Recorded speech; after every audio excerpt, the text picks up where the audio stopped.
But TK will be on at 5, and he talked to Greg Johnson. And by the way, this is one of the reasons this really caught our attention. For me, the Giants fan, this is the dude we need to hear from. I know all of you are mad at Farhan. Let me say it again. Many of you, I don't know how many Far fans there are out there. They're hard to find. But a lot of Giants fans, and I get it, you're the president of baseball operations. You're the one people see. You're the one who's at the press conference when you land someone. You're the face of the front office. So obviously when things are not good, the fan ire goes to you. But I've had questions all along with regard to what's going on above Farhan. What's that commitment? Right. And then we know about where, right? We know where Greg Johnson's dad, Charles, where a lot of his political dollars have gone, what he has had to say about that, promising that he wouldn't and then doing it again. And Greg, throughout his whole time with the Giants, has tried to deflect that. Be like, let's not get into that. I know a lot of people don't care on the political side. They just want good baseball. But we got questions for Greg. So when TK got him and had this lengthy podcast with him, we wanted to go through a lot of it and get some answers. And this is where we end up starting. And that is the idea of struggling to attract a superstar hitter. And here was his response to that. Hopefully we have superstars coming up the ranks right now that will be those players. I think we aggressively went after every name you mentioned. I think we had a chance, but I also think most of their minds were made up before those meetings as well for a lot of reasons, which I won't go into. I don't think it's any negative on Farhan or any negative on the team's approach. We were aggressive in going after them. We didn't get them, and remember that our park is not viewed as one of the easy parks to hit home runs in. So to go get a Bryce Harper or a Ohtani, any of those, or a Judge for that matter, I think we're the 5th hardest park to hit home runs in Major League Baseball. So that makes it a little bit more difficult to go out there and get the home run hitter. We're pleased with where we are. We were aggressive in going after them, and that's all we can really do. Okay, so the two questions we throw out there are, first, do you accept the answer that the struggle is about the ballpark? And then the second question is, what do you do about it? And I sort of accept the answer with a caveat. I accept that I think he's right. And the ballpark has given up the fewest home runs in baseball this year. So I think he's completely right that is a major detractor to free agents. However, that doesn't mean you get to use that and be like, so we don't get any good players. That's the way it goes. The Giants, in my opinion, have been way too slow to act based on their ballpark. And that means not stop trying. Look, go after Juan Soto this year too. I want you to try, but let's be real. You're probably not going to get him either. He's another left-handed power hitter. And so stop putting all of the resources into gathering these guys in free agency. Start using earlier draft picks on power hitters and make a trade. Go trade for Pete Alonso. Don't give him a choice. Now, Pete's not a perfect one because his deal's about to be up and he would need to resign, so he would need to want to do it. Right. But there are ways to get the guys in the building without it being their choice. So the Giants traditionally keep using those early picks on pitchers. I know they got Patrick Bailey with Farhan's first ever pick, but they pick a lot of pitchers, Kyle Harrison. And that's fine. But the truth of the matter is you can get all the free agent pitchers you want because they will love to come pitch in this ballpark.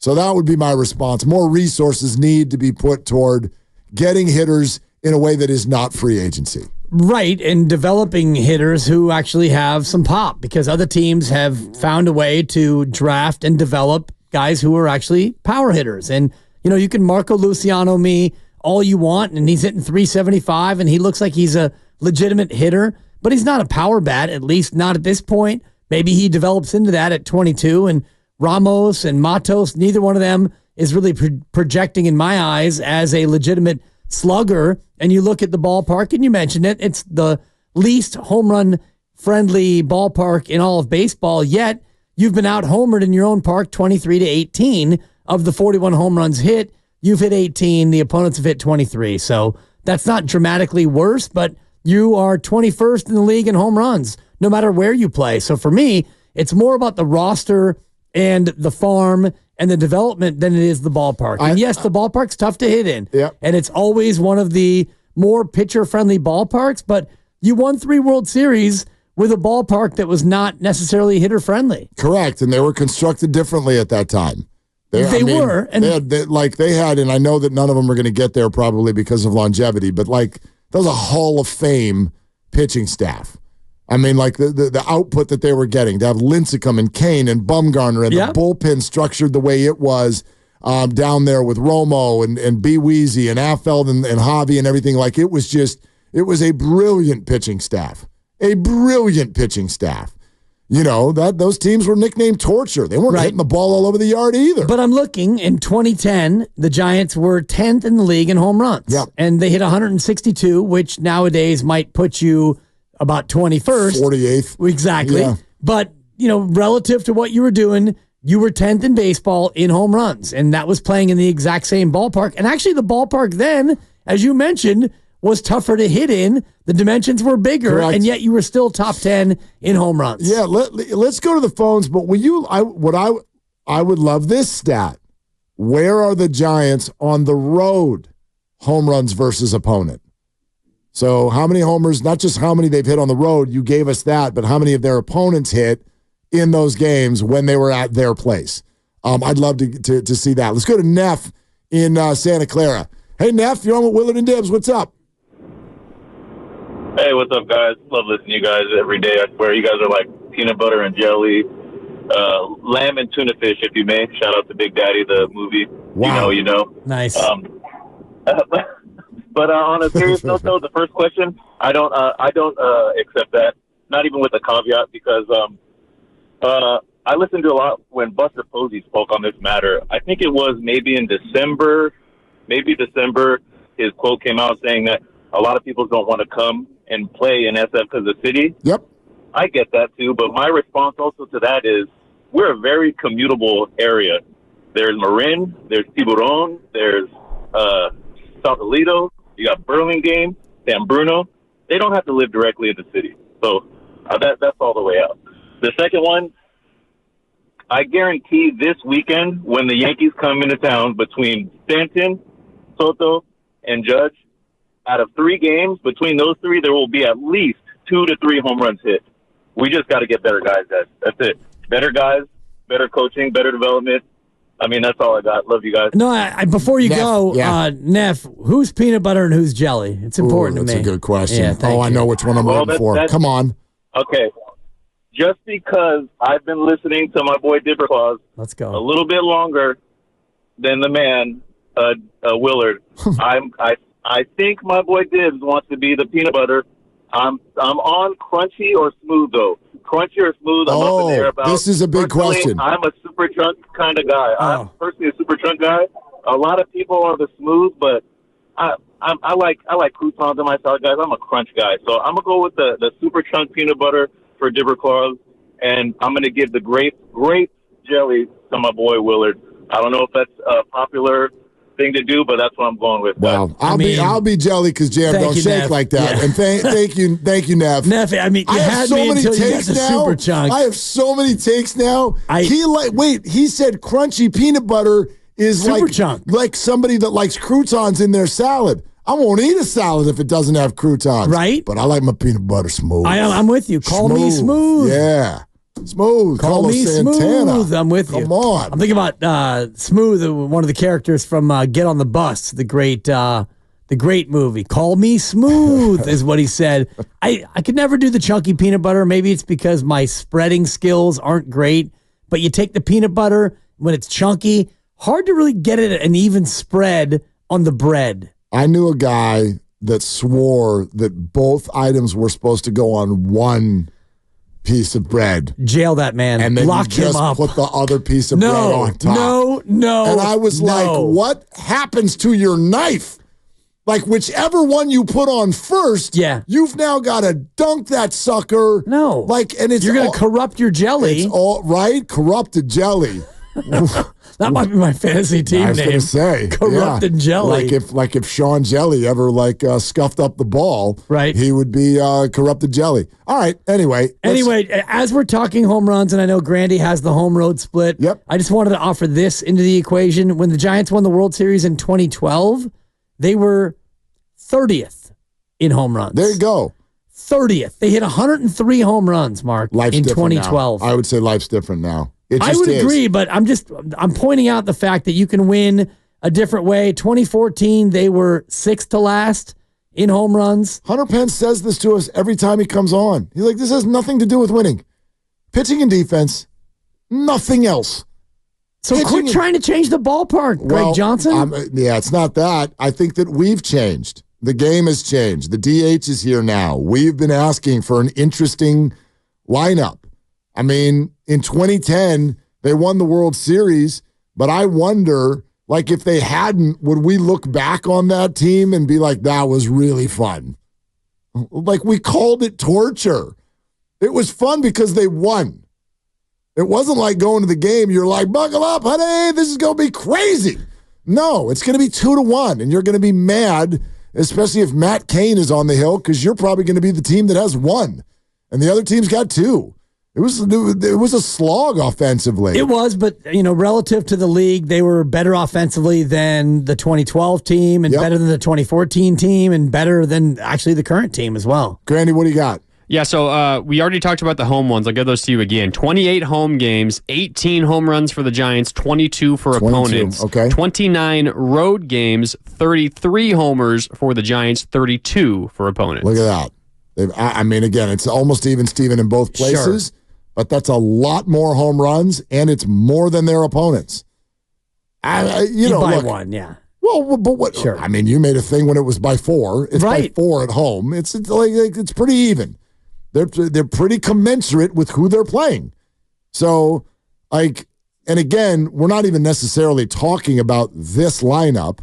We're talking about their ability. This isn't even about what has happened. It's what's going to happen next.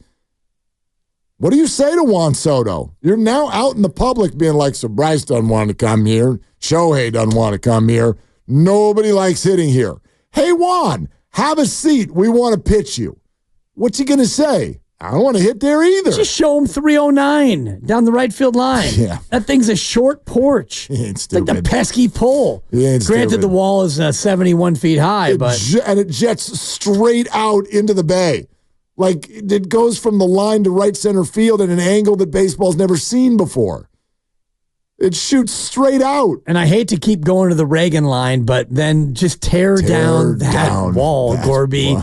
That's what you're asking. You and Greg Johnson. No, I'm not asking for that. Rip the thing down. I'm not asking for that. And you know what? Fill McCovey Cove in and make it a parking lot while you're at it. Well, no. What I'm asking for, and I think that this is true for any company, anybody who leads anyone. It's just like what we talk about with Shanahan and Garoppolo and Purdy. Tailor your team to what you want to do, and vice versa. Yeah. Tailor your stuff to who you have. Again, the Rockies are not a good organization, but what have you watched them do? They're like, we're going to get people. The Rockies have always tried to have a lot of speed. Why do they have speed? Because they have large gaps in the outfield, which means doubles can become triples, and we need outfielders who cover a lot of ground. We live above sea level. We need players like that. Well, same thing here. You work in a ballpark where it's hard to hit a home run, so stop trying to find them in free agency. Draft one, for God's sakes. Draft 5, because 4 of them probably won't work out. But all you just need 1 or 2 of these guys. That's all you really need. Let's go to Bob and Marin. Hi, Bob. Thanks for calling. Thank you. I can't agree with you more, Mark. I think there's a saying in the world where I come from. It's like, can't blame the dance floor if you don't know how to dance. You gotta find players that know actually how to hit that home run. Small story for you guys. Back in the day, I think one of the callers was saying you don't have to live in San Francisco, you can live outside. Most of the Giants used to live in the city called Foster City. Yeah. And they would come in and they would deposit their checks and whatnot at the bank that I used to work at. And I don't know if you remember a guy named John Johnstone. He was a setup man for Rob Nen. Yep. And John Johnstone used to come in all the time, and remember talking to him like, hey, man, you had a great season, but what's going to happen next year when they're building that giant wall? And the stadium wasn't built yet. He said that wall in that stadium is being built for Barry's swing. So it was cut out for how Barry swings the bat. And the only guy that came close to hitting home runs into the bay was Pablo, because his swing is not as similar, but the cut's the same. So they need to find guys that can cut the ball the same way Barry used to, just inside that flagpole. They cannot rely on the swing path of the new hitters that are trying to hit the ball long towards the center right instead of just left of the right field. Well, Bob, so that's what they need to find. Yeah, I only chuckle because I think what you just said is they need to find more players like Barry Bonds. Yeah. Duh. Which, it's easy. Right? And, I grew up in Foster City. He's not wrong. He used to be around there a lot. They're not anymore because now, what's become a big hub for Giants players. Thank you so much, Bob. Thanks, Bob. It's like is actually out near you. It's Lafayette. Yeah. Walnut Creek, beautiful, Moraga, Orinda. Yeah. That's kind of become the thing. And so, I mean, we've been over this so much. This whole idea of the city is a detractor is going to someday go down as the stupidest conversation that has ever happened in the history of Bay Area sports media. Walk outside today, for those of you who are and around the city and county of San Francisco, as Willie Brown would famously say, these are the days you dream about being in San Francisco. So for me, it's not the city, it's not the ballpark, it is finding guys who can put the ball into the water. Barry Bonds has 35 splash hits, 35 of the 103. He is the leader all time in splash hits. Do you know who's second on the list, Mark Willard? Well, I mean, Brandy, if you would, the please. caller brought up Pablo Sandoval, so I'm gonna say that I'm gonna remove Pablo from the list because I don't think you'd be asking me if it was Pablo. I might. You might. Gosh, that would be the most obvious answer, but I don't think that's it. Lefty, to be, but about. I'll give you a clue. Okay. It's a lefty. Yeah, thank you. Thank you very much. You're welcome. Can I ask for one more clue? You can. Is he still on the team? No, he's not. He's not. No, he's not. Okay. He's not. And I'm looking at the list, and I'm not seeing any righty. Righty's never done. No one's ever done it. Right. It has never happened. Buster came damn close a couple times, but it's never happened. A right-hander has never, ever, ever done it. Second on the list of all-time splash hits. Left-handed power hitter Giants. Yeah. I mean, it's not Patrick Bailey who just hit splash hit number 103 recently off of Zach Gallen. Pablo Sandoval. The answer is Brandon Belt. Brandon Belt? How the hell did I not think of that? Brandon Belt? That was stupid. I should have actually, Pablo's a great guess. He has 8. Brandon Belt has 10. Late Night Lamont with 5, including number 100. Get your bobblehead this weekend. Nice. Mike Yastrzemski with 6. I was going to say, Yaz was when I asked, is he still on the team? That's who I was thinking of. Yaz was 6, but it's close between Belt and then Pablo and then Late Night Lamont and Yaz. Crawford has 4. Okay. And, some one-offs, including I Believe in. Denard Span. He's got 5. Yeah, I was at one of them. Like I was up there. I was in that. What's the place? The Gotham Club. Yeah, I was in there when it flew over our heads. I was like, damn. Denard Span had 2 in 2016 and then 3 in 2017. Wow. He had a quick 5. Like, put him on the board. Yes. And you said Stephen Vogt has one. Yep. Scooter Jeanette. Yep. Jason Vossler.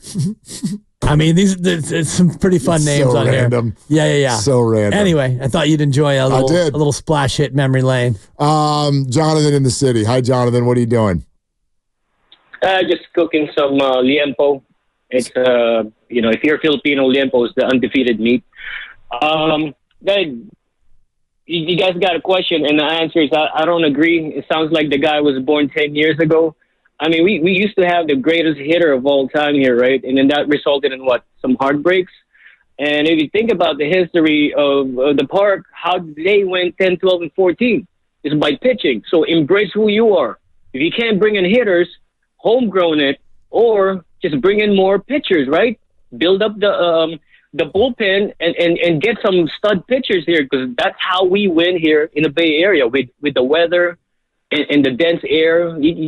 We're not it's just not a hitter's park. So yeah, but you go the opposite way. You go pitcher's park. I don't disagree with you, Jonathan, but here's what I think has happened there. Thanks, Jonathan. The issue with that is that's what the Giants have always done. And at a certain point, we started rejecting it. We want a hitter. We want a jersey that we want to buy. We want somebody interesting who plays every day, not once every 5 days, not once per homestand. The Giants do have pitchers. Look at their starting rotation. They've got pitchers. Whether they're performing or not is not even the issue. They've got big-name pitchers. They've got people with a track record, but we don't want that. Damn it, we want somebody who's fun. That's what we've said. And yes, they've not been able to provide that. We want Barry Bonds. Who hit 23 of the first 25 splash hits. Jeez. You know who hit the other two? Felipe Crespo. Oh, both of them? Yeah. I was going to guess JT Snow. There's 12 Bonds, a Crespo, 12 more Bonds, and a Crespo. Then JT Snow. Okay. I was going to say he has to have one. JT's got one. Yeah.